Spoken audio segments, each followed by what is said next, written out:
ناظرین، حضرت عباس رضی اللہ تعالیٰ عنہ کی زوجہ حضرت ام الفضل رضی اللہ تعالیٰ عنہ فرماتی ہیں کہ ایک روز میں حضور نبی کریم صلی اللہ علیہ وآلہ وسلم کی بارگاہ اقدس میں حاضر ہو کر حضرت امام حسین رضی اللہ تعالیٰ عنہ کو آپ کی گود مبارک میں دیا۔ اس وقت میں نے دیکھا کہ آپ صلی اللہ علیہ وآلہ وسلم کی مبارک آنکھوں سے مسلسل آنسوں کی لڑی جاری تھی۔ میں نے عرض کیا کہ یا رسول اللہ صلی اللہ علیہ وآلہ وسلم، میرے ماں باپ آپ پر قربان، یہ کیا معاجرہ ہے؟ آپ صلی اللہ علیہ وآلہ وسلم نے ارشاد فرمایا کہ جبرائیل میرے پاس تشریف لائے اور انہوں نے مجھے بتایا کہ میری امت میرے اس فرزند کو شہید کر دے گی۔ میں نے حیرت سے عرض کیا کہ یا رسول اللہ صلی اللہ علیہ وآلہ وسلم، کیا یہ فرزند شہید کیا جائے گا؟ آپ نے فرمایا ہاں، اور جبرائیل علیہ السلام اس کی شہادت کی جگہ کی سرخ مٹی بھی میرے پاس لائے ہیں۔ حضرت انس رضی اللہ تعالیٰ عنہ سے روایت ہے کہ حضور نبی کریم صلی اللہ علیہ وآلہ وسلم نے ارشاد فرمایا کہ ایک روز بارش کے فرشتے نے اللہ تعالیٰ سے اجازت مانگی کہ وہ مجھ سے ملاقات کرے۔ اللہ تعالیٰ نے اجازت عطا فرمائی اور وہ فرشتہ میری خدمت میں حاضر ہوا۔ اس وقت حضرت امام حسین علیہ السلام میری گود میں تھے اور میں انہیں پیار کر رہا تھا۔ فرشتے نے عرض کیا کہ یا رسول اللہ صلی اللہ علیہ وآلہ وسلم، کیا آپ حسین سے محبت کرتے ہیں؟ میں نے فرمایا ہاں۔ فرشتے نے کہا آپ کی امت حسین کو شہید کر دے گی۔ اگر آپ چاہیں تو میں آپ کو وہ مقام دکھا دوں جہاں وہ شہید ہوں گے۔ چنانچہ اس نے مجھے وہ جگہ دکھائی اور وہ سرخ مٹی بھی لے کر آیا جسے ام المومنین حضرت ام سلمہ رضی اللہ تعالیٰ عنہ نے اپنے کپڑے میں لپیٹ کر محفوظ کر لیا۔ یہ روایت مسند میں بھی مروی ہے کہ حضور نبی کریم صلی اللہ علیہ وآلہ وسلم نے ارشاد فرمایا کہ اے ام سلمہ، جب یہ مٹی خون میں تبدیل ہو جائے تو سمجھ لینا کہ میرا حسین شہید کر دیا گیا ہے۔ حضرت ام سلمہ رضی اللہ تعالیٰ عنہ فرماتی ہیں کہ میں نے وہ سرخ مٹی ایک شیشے میں رکھ دی اور جب حضرت امام حسین علیہ السلام کی شہادت کا دن آیا تو وہ مٹی واقعی خون میں تبدیل ہو گئی۔ ناظرین، ابن سعد نے حضرت عائشہ صدیقہ رضی اللہ تعالیٰ عنہ سے روایت کیا ہے کہ حضور نبی کریم صلی اللہ علیہ وآلہ وسلم نے ارشاد فرمایا کہ جبرائیل علیہ السلام نے مجھے بتایا کہ میرے بعد میرے فرزند حسین کو اس مقام پر شہید کر دیا جائے گا، اور وہ اس شہادت گاہ کی مٹی بھی میرے پاس لائے اور بتایا کہ یہ حسین کی شہادت کی جگہ کی خاک ہے۔ فرمایا کہ وہ مقام کوفہ کے قریب واقع ہے جسے کربلا بھی کہا جاتا ہے۔ ابن سعد ہی کی ایک روایت ہے کہ جنگ صفین کے موقع پر حضرت علی کرم اللہ وجہ الکریم میدان کربلا سے گزر رہے تھے۔ جب وہ دریائے فرات کے کنارے رکے تو انہوں نے اس جگہ کا نام دریافت کیا۔ لوگوں نے بتایا کہ اسے کربلا کہتے ہیں۔ کربلا کا نام سنتے ہی حضرت علی کرم اللہ وجہ الکریم کی آنکھیں اشکبار ہو گئیں اور آپ زاروں قطار رونے لگے۔ پھر آپ نے فرمایا کہ ایک دن میں نبی کریم صلی اللہ علیہ وآلہ وسلم کی خدمت میں حاضر ہوا تو دیکھا کہ آپ صلی اللہ علیہ وآلہ وسلم رو رہے ہیں۔ میں نے عرض کیا کہ یا رسول اللہ صلی اللہ علیہ وآلہ وسلم، آپ کیوں رو رہے ہیں؟ آپ نے ارشاد فرمایا کہ ابھی جبرائیل علیہ السلام میرے پاس آئے تھے اور انہوں نے مجھے بتایا کہ میرا بیٹا حسین دریائے فرات کے کنارے کربلا میں شہید کیا جائے گا، اور انہوں نے وہاں کی مٹی بھی مجھے سنکھائی۔ ناظرین، سن 61 ہجری میں حضور سرور دو عالم صلی اللہ علیہ وآلہ وسلم کی یہ تمام پیشگوئیاں پوری ہو گئیں۔ امام علی مقام امام حسین ابن علی علیہ السلام نے اپنے نانا جان حضور صلی اللہ علیہ وآلہ وسلم کی دین کی سربلندی کے لیے اپنے اہل و عیال، جان و مال، عزیز و اقارب اور بچوں تک کی قربانی پیش کی۔ ناظرین، آج کی ویڈیو میں ہم واقع کربلا کے اسباب کے حوالے سے آپ کو بتائیں گے، لیکن اس سے پہلے یہ جاننا ضروری ہے کہ یزید ابن معاویہ کون تھا۔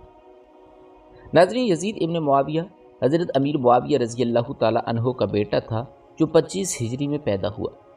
یزید لعین کی کنیت ابو خالد تھی۔ خاندان بنو امیہ سے تعلق رکھتا تھا۔ اس کی بد کرداری کے بارے میں مورخین نے بہت کچھ لکھا ہے۔ علامہ ابن کثیر لکھتے ہیں کہ نقل و روایت سے ثابت ہے کہ یزید ابن معاویہ شراب نوشی اور سیر و شکار کے اندر اپنے زمانے میں بڑا مشہور تھا۔ نوعمر لڑکوں، گانے والی دو شیزاؤں کے درمیان اکثر وہ کھڑا رہتا تھا۔ سینگ والے لڑاکا مینڈوں، سانڈوں اور بندروں کے درمیان لڑائی کے مقابلے کرواتا تھا۔ ہر دن صبح کے وقت نشے میں مخلوق رہتا تھا۔ زین کسے ہوئے گھوڑوں پر بندروں کو رسی سے باندھ دیتا تھا اور پھراتا تھا۔ بندروں اور نوعمر لڑکوں کو سونے کی ٹوپیاں پہناتا تھا۔ گھوڑوں کے درمیان دوڑ کا مقابلہ کراتا تھا۔ جب کوئی بندر مر جاتا تو اس کا سوگ مناتا تھا۔ حضرت ابو درداء رضی اللہ تعالیٰ عنہ سے روایت ہے کہ انہوں نے حضور نبی کریم صلی اللہ علیہ وآلہ وسلم کو یہ فرماتے ہوئے سنا کہ پہلا شخص جو میری سنت کو مسخ کرے گا وہ بنو امیہ کا ایک شخص ہوگا جس کا نام یزید ہے۔ اسی طرح حضرت ابو عبیدہ رضی اللہ تعالیٰ عنہ سے مروی ہے کہ حضور نبی کریم صلی اللہ علیہ وآلہ وسلم نے ارشاد فرمایا کہ میری امت ہمیشہ عدل و انصاف پر قائم رہے گی، یہاں تک کہ بنی امیہ میں یزید نامی ایک شخص آئے گا جو اس عدل و انصاف کو پامال کرے گا۔ ناظرین، بلا شبہ یزید کتوں، بندروں اور چیتوں کا شوقین تھا، گانوں اور باجوں کا دلدادہ اور شراب نوشی کا عادی تھا۔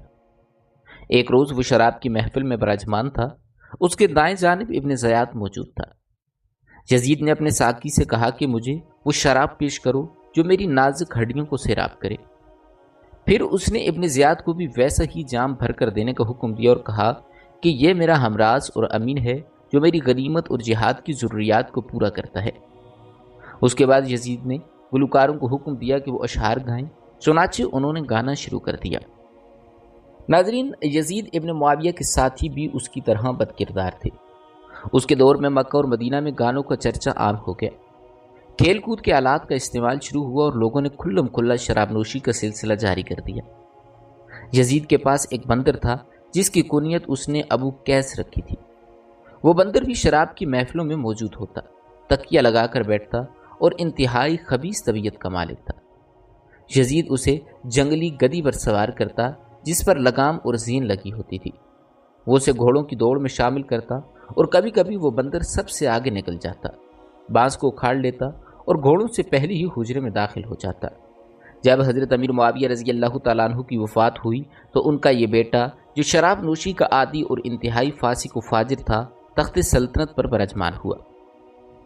حضرت ابن عباس رضی اللہ تعالیٰ عنہ کو حضرت امیر معاویہ رضی اللہ تعالیٰ عنہ کی وفات اور یزید کے تخت نشین ہونے کی خبر ملی تو وہ اپنے اصحاب کے ساتھ شام کا کھانا تناول فرما رہے تھے۔ لقمہ منہ کی طرف لے جاتے ہوئے انہوں نے لقمہ رکھ دیا، سر جھکایا اور کچھ دیر خاموش رہے۔ پھر فرمایا کہ ایک عظیم پہاڑ تھا جو ریزہ ریزہ ہو کر سمندر میں غرق ہو گیا اور اس کے کئی ذرے سمندر بن گئے۔ ابن ہند یعنی معاویہ بن ابو سفیان کا کیا کہنا، ان کا چہرہ کتنا خوبصورت، ان کا اخلاق کتنا اعلیٰ اور ان کا اقتدار کتنا عظیم تھا۔ ایک شخص نے ان کی بات کاٹتے ہوئے کہا، آپ بھی ان کے بارے میں ایسی باتیں کرتے ہیں؟ آپ نے فرمایا، افسوس تجھے کیا معلوم کہ کون تجھے چھوڑ کر چلا گیا اور کون تجھ پر مسلط ہو گیا، اب تجھے سب معلوم ہو جائے گا۔ یہ کہہ کر آپ خاموش ہو گئے۔ جب یزید تخت پر بیٹھا اس کی اولین فکر ان لوگوں سے نمٹنا تھا جنہوں نے حضرت امیر معاویہ رضی اللہ تعالیٰ عنہ کی زندگی میں ہی اس کی ولی عہدی قبول کرنے سے انکار کر دیا تھا۔ اس نے فیصلہ کیا کہ جنہوں نے اس کی بیعت نہیں کی ان پر بیعت مجبور کی جائے۔ اس مقصد کے حصول کے لیے اس نے اطراف میں خطوط اور فرامین بھیجے۔ اس نے ولید بن عتبہ جو اس وقت مدینہ منورہ کا گورنر تھا کو ایک چھوٹے سے پرچے پر جو مورخ طبری کے بقول چوہے کے کان جتنا تھا ایک فرمان لکھ کر بھیجا۔ اس میں اپنے والد کی وفات کی اطلاع دی اور ہر خاص و عام سے بیعت لینے کا حکم دیا۔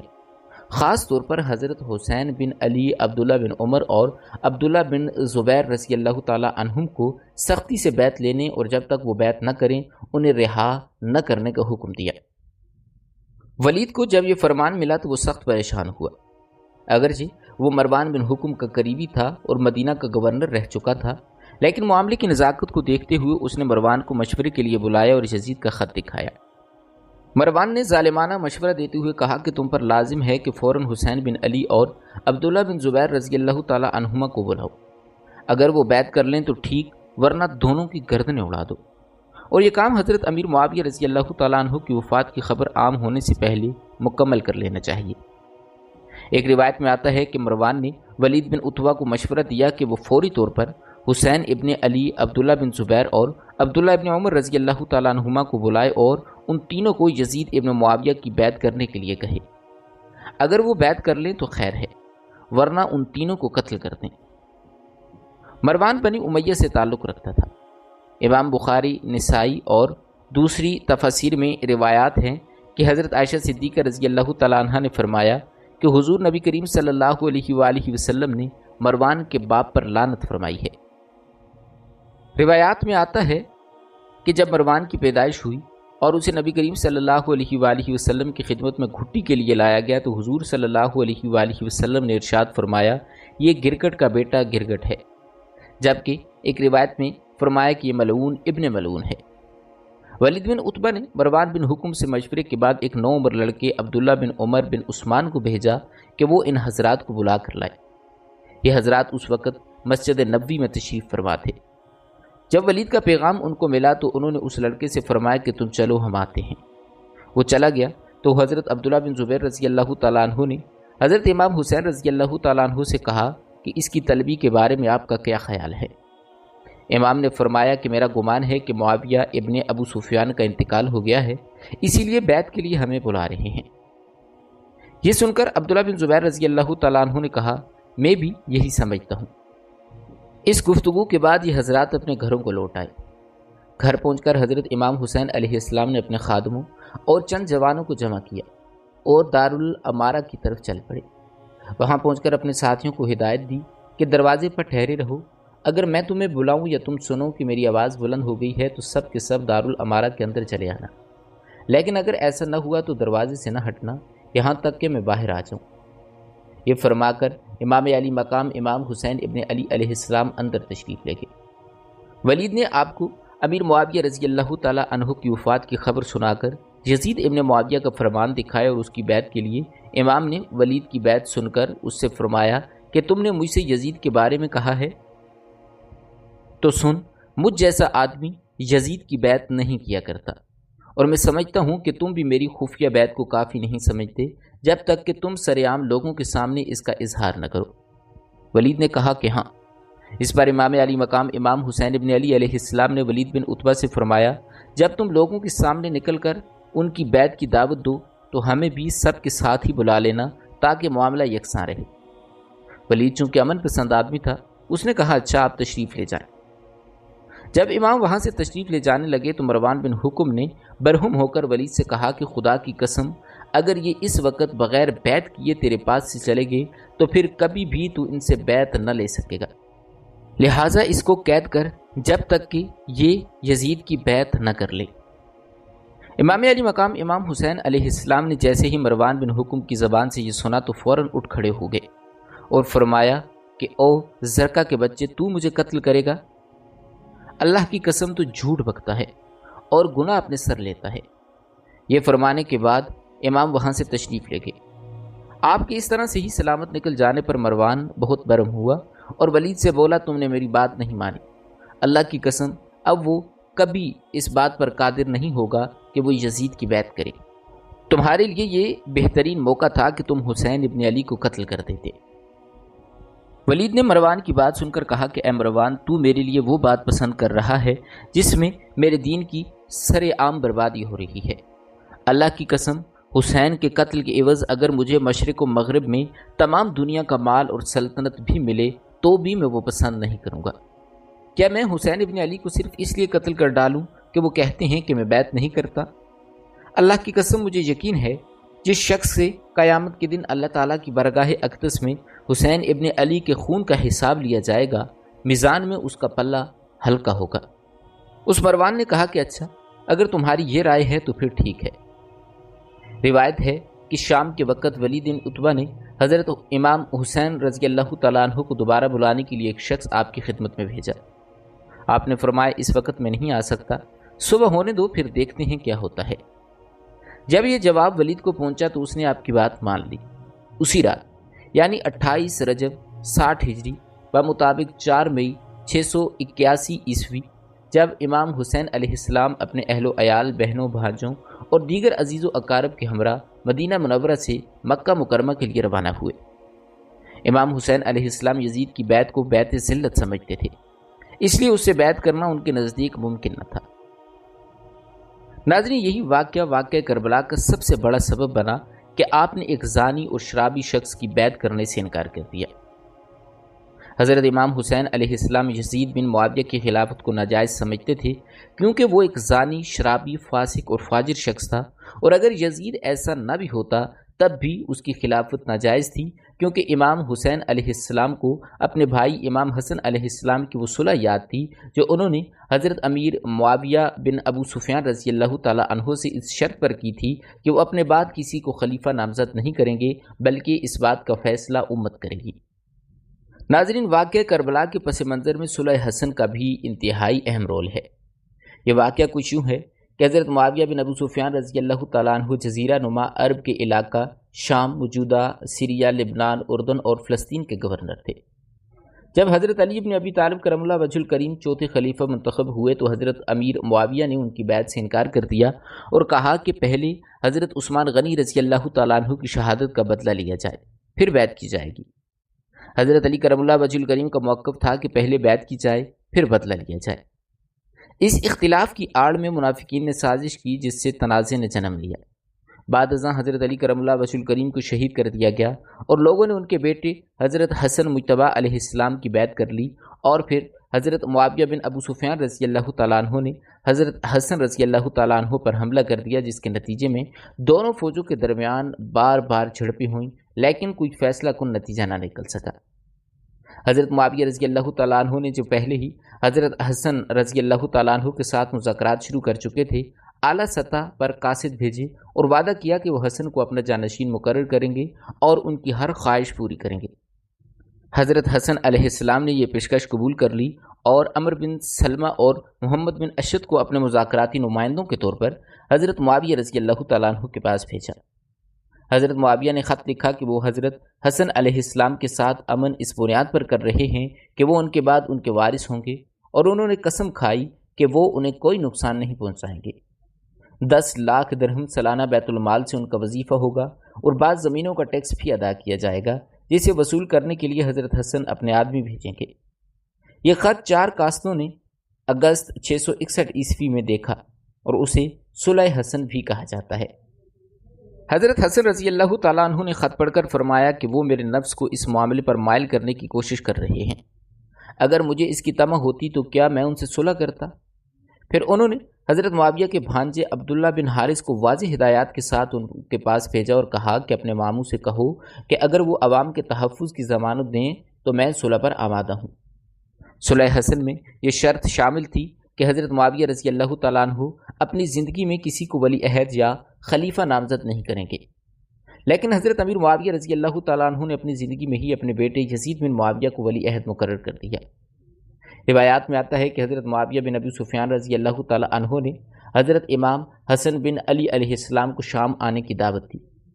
جب امام دربار معاویہ میں تشریف لائے تو حضرت معاویہ نے آپ سے گفتگو کے بعد بطور تحفہ بہت سے زیورات اور دیگر عطیات پیش کیے۔ جب یہ تحائف حضرت امام حسن کو دیے گئے تو آپ نے وہ تمام تحائف ایک ضرورت مند کو عطا کر دیے اور فرمایا کہ میں فاطمہ بنت محمد صلی اللہ علیہ وآلہ وسلم کا بیٹا ہوں۔ اس کے بعد حضرت معاویہ بن ابو سفیان رضی اللہ تعالیٰ عنہ خلیفہ مقرر ہوئے۔ کچھ عرصے بعد حضرت امام حسن مجتبی علیہ السلام کو زہر دے کر شہید کر دیا گیا۔ صلح حسن میں حضرت حسن اور حضرت معاویہ رضی اللہ تعالیٰ عنہما کے درمیان جو شرائط طے ہوئیں وہ معتبر تاریخی کتابوں میں درج ہیں اور اہل سنت و اہل تشیع دونوں انہیں تسلیم کرتے ہیں۔ ان شرائط میں شامل تھا کہ کتاب اللہ، سنت رسول صلی اللہ علیہ وآلہ وسلم اور خلفائے راشدین کی سیرت پر عمل کیا جائے گا۔ کوفہ کو بیت المال سے 5000 درہم حضرت حسن مجتبی علیہ السلام کو ملیں گے اور خراج بھی دیا جائے گا۔ ہر اسود و احمر یعنی خاص و عام کو امان دی جائے گی۔ حضرت معاویہ رضی اللہ تعالیٰ عنہ اپنی زندگی میں کسی کو خلیفہ نامزد نہیں کریں گے، بلکہ اس کا تقرر شورا کے فیصلے پر ہوگا۔ لیکن حضرت معاویہ رضی اللہ تعالیٰ عنہ نے اپنی زندگی میں ہی اپنے بیٹے یزید کو ولی عہد مقرر کر دیا۔ اس پر حضرت امام حسین علیہ السلام نے سخت اختلاف کیا اور شام سے آپ کی جواب طلبی ہوئی۔ آپ نے حکومت کے خلاف کھل کر تنقید کی اور یزید بن معاویہ کی ولی عہدی کو ناجائز قرار دیا۔ رجب 60 ہجری میں یزید نے اپنی خلافت کا اعلان کیا اور اپنے والد کی وفات کا خط مدینہ بھیجا۔ اس وقت مدینہ کا گورنر ولید بن عتبہ بن ابو سفیان تھا اور مروان بن حکم اس کے مشیر تھا۔ جب انہوں نے حضرت امام حسین علیہ السلام کو بلا کر بیعت طلب کی تو آپ نے صاف انکار کر دیا۔ حضرت عثمان غنی رضی اللہ تعالیٰ عنہ کی شہادت کے بعد حضرت علی کرم اللہ وجہ الکریم کی خلافت کے آغاز ہی سے مسلمانوں میں خانہ جنگی شروع ہو گئی تھی۔ اس کا خاتمہ حضور نبی کریم صلی اللہ علیہ وآلہ وسلم کی پیشگوئی کے مطابق حضرت علی کرم اللہ وجہ الکریم کے بیٹے حضرت امام حسن مجتبیٰ علیہ السلام کے ہاتھوں ہوا۔ آپ نے اپنے پیارے نواسے کے بارے میں فرمایا تھا کہ یہ میرا بیٹا سردار ہے، امید ہے کہ اللہ تعالیٰ اس کے ذریعے مسلمانوں کی دو بڑی جماعتوں کے درمیان صلح کرائے گا۔ چنانچہ جب حضرت علی کرم اللہ وجہ الکریم کی بعد خلافت کے معاملے میں اختلاف پیدا ہوا تو حضرت حسن علیہ السلام نے خلافت کی ذمہ داری حضرت امیر معاویہ رضی اللہ تعالیٰ عنہ کے سپرد کر کے اس نزاکت وقت میں بڑی بردباری سے کام لیا۔ اسلامی تاریخ کا یہ سال عام الجماع یعنی اتحاد و اجتماعیت کے سال کے طور پر جانا جاتا ہے۔ حضرت حسن علیہ السلام نے اختلاف ختم کرنے کے لیے خلافت سے دستکشی کی اور یہ ذمہ داری حضرت معاویہ رضی اللہ تعالیٰ عنہ کو سونپ دی۔ تاہم ان کے چھوٹے بھائی حضرت امام حسین علیہ السلام اس فیصلے پر راضی نہ تھے، لیکن اپنے بھائی کے احترام میں خاموش رہے اور رفتہ رفتہ حضرت معاویہ رضی اللہ تعالیٰ عنہ سے تعلقات خوشگوار رکھے۔ اختلاف اس وقت دوبارہ ابھرا جب حضرت معاویہ نے اپنے بیٹے یزید کو جانشین نامزد کیا۔ اس پر متعدد صحابہ کرام جن میں حضرت امام حسین بن علی، حضرت عبد الرحمن بن ابو بکر، حضرت عبداللہ بن عمر اور حضرت عبداللہ بن زبیر رضی اللہ تعالیٰ عنہم سر فہرست نے شدید اختلاف کیا۔ یہ اختلاف عہدہ طلبی یا دنیاوی مصلحت کی بنا پر نہ تھا، بلکہ اس کا مقصد اسلامی خلافت کے اصولوں کا تحفظ تھا۔ ان کا موقف تھا کہ باپ کا اپنے بیٹے کو خلیفہ بنانا شاہی نظام کی علامت ہے، نہ کہ اسلامی خلافت کا دستور جس میں رعایا کو فیصلے کا اختیار ہوتا ہے۔